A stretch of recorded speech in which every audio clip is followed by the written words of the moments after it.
Hello everyone. Class 11th chemistry के first chapter की exercise का 17th क्वेश्चन है हमारे पास।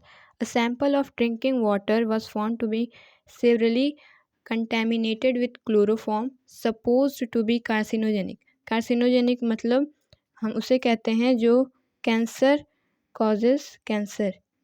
कॉज करता है। ठीक, तो ड्रिंकिंग वाटर के सैंपल में जो क्लोरोफॉर्म होता है वो अगर थोड़े से भी अमाउंट में प्रेजेंट होता है तो वो हमारे लिए बहुत हार्मफुल होता है। क्यों? क्योंकि वो कार्सिनोजेनिक होता है, यानी वो कैंसर कॉज कर सकता है। ठीक, और आगे क्वेश्चन में दिया गया है the level of contamination was 15 ppm यानी पार्ट्स पर मिलियन बाई मास। यहाँ पे इसका अमाउंट हमें दिया गया है 15 ppm, यानी जब भी कोई क्वांटिटी बहुत ही ट्रेस अमाउंट में प्रेजेंट होती है, बहुत ही इसकी क्वांटिटी लेस होती है, तब हम उसको पार्ट्स पर मिलियन ppm या फिर पार्ट्स पर बिलियन ppb में से डिनोट करते हैं। ठीक, तो यहाँ पे जो क्लोरोफॉर्म की कंसंट्रेशन हमें दिया गया है वो ppm में दिया गया है 15 ppm by mass. First question है express this in percentage by mass. अब हमें इसे परसेंटेज बाई मास में एक्सप्रेस करना है। तो 15 ppm का मतलब क्या हुआ कि 15 पार्ट्स पर मिलियन, यानी 15 पार्ट्स पर मिलियन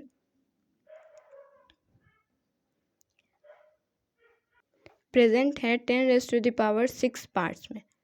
ठीक, तो यहाँ पे इसकी कंसंट्रेशन इतनी कम है कि 10⁻⁶ पार्ट का ये सिर्फ 15 पार्ट है। ठीक, तो यहाँ पे हमें पूछा गया है express this in the percentage by mass. तो परसेंटेज बाय मास क्या होता है? Weight by wait.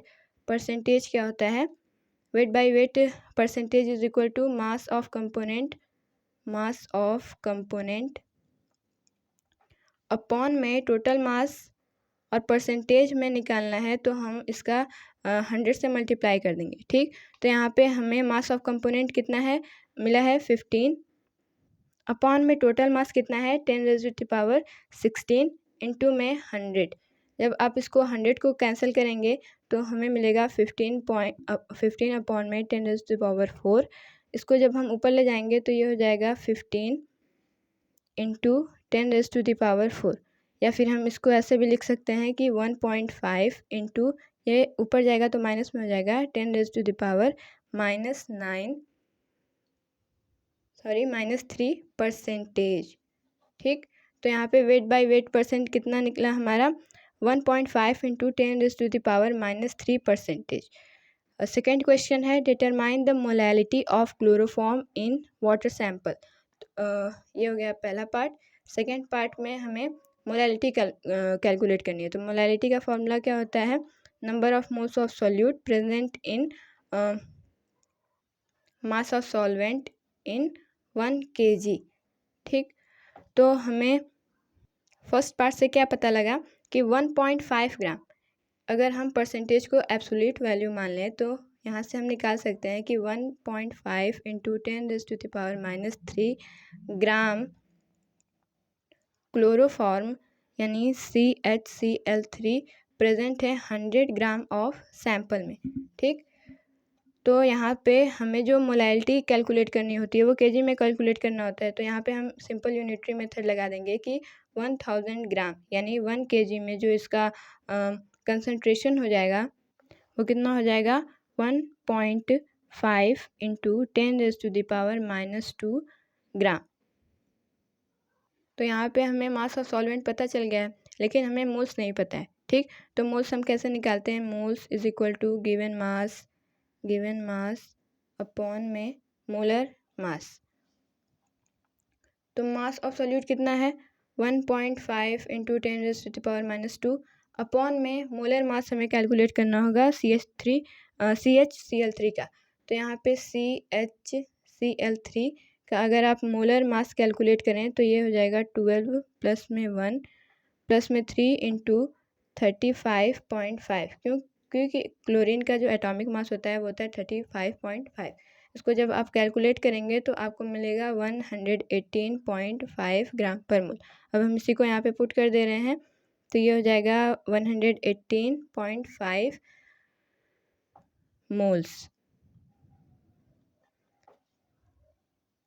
तो हम इस वैल्यू को फार्मूला में पुट कर देते हैं। तो molality is equal to number of moles, हमारे पास कितना है 1.5 इंटू 10⁻⁻² अपॉन में 118.5, और हमारे पास जो मास ऑफ सॉल्वेंट है इन केजी में कितना आया था हमारे पास 1.5 इंटू 10⁻²। ठीक है, तो जब हम इसको सॉल्व करते हैं तो ये माइनस ऊपर चला जाएगा -2, और इसको जब हम आगे सॉल्व करेंगे तो इससे ये कैंसिल हो रहा है, और जब हम आगे इसको सॉल्व करेंगे तो हमें मिलेगा 1.266 इंटू में ये -2 ऊपर चला जाएगा और हो जाएगा ये 10⁻⁻4 मोलल। मोलैरिटी को हम लिखते हैं मोलल, या फिर इसको हम लिख सकते हैं मोल्स पर केजी या फिर 1000 ग्राम। ठीक है, तो ये हो गया हमारा फाइनल आंसर। एक बार फिर से समझते हैं, हमें इसकी मोलैलिटी फाइंड आउट करनी थी। तो मोलैलिटी का फॉर्मूला क्या होता है, number of moles of solute upon में mass of solvent in KG. तो हमें 100 ग्राम, यहाँ से हमने फाइंड आउट किया था कि 100 ग्राम में जो क्लोरोफॉर्म प्रेजेंट है वह है 1.5 इंटू 10⁻³ ग्राम। वहीं हमें मोलैलिटी निकालनी थी, तो हम इसको 100 ग्राम में कितना प्रेजेंट है वो निकालेंगे। तो इसका हमें आया था 1.5 इंटू 10⁻² ग्राम। फिर उसके बाद हमें मोल्स भी नहीं पता था, तो मोल्स निकालने के लिए हमने ये फार्मूला यूज़ किया। तो यहाँ पे गिवन मास कितना था 1.5 इंटू 10⁻² अपॉन में मोलर मास इसका हमने कैलकुलेट किया तो 118.5 आया। तो यहाँ से हमें मोल्स में मिल गया। अब इन सभी वैल्यूज़ को हमने फार्मूला में पुट कर दिया, तो हमें फाइनल वैल्यू मिली 1.266 इंटू 10⁻⁻4 मोलल। यहाँ पे हमारे पास क्लोरोफॉर्म की मोलैलिटी हो गई।